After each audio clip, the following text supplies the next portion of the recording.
жолуккандан бери экөөбүз бир нече жолу бирге таң атырдык.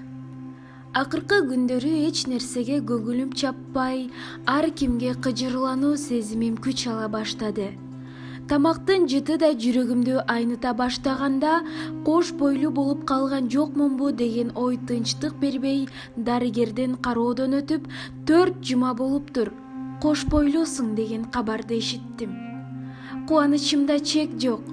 Жигитимди сагынып, куса болуп жүргөндө, кыялымда аны менен бактылуу үй бүлө болобуз деген мен байкуш жакшы жаңылыгымды Айдарга угузууга шаштым. Бирок баары мен ойлогондой болбоду.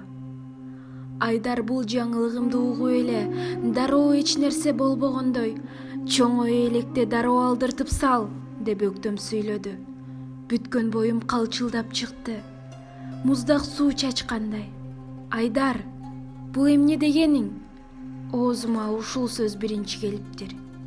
Көзүмдөн жаштар мөлт-мөлт дей түштү. Кыздарга таң калам. Эртерээк ойлонбойсуңар да.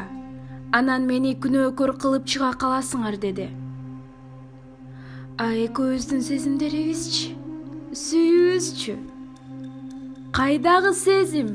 Кайдагы сүйүү? Сен биринчиси да, акыркысы да эмессиң. Сага окшогон кыздардын канчасын тажатып, аркаман чуркап жүрөт. Сен өзүңдү периште сездиңби?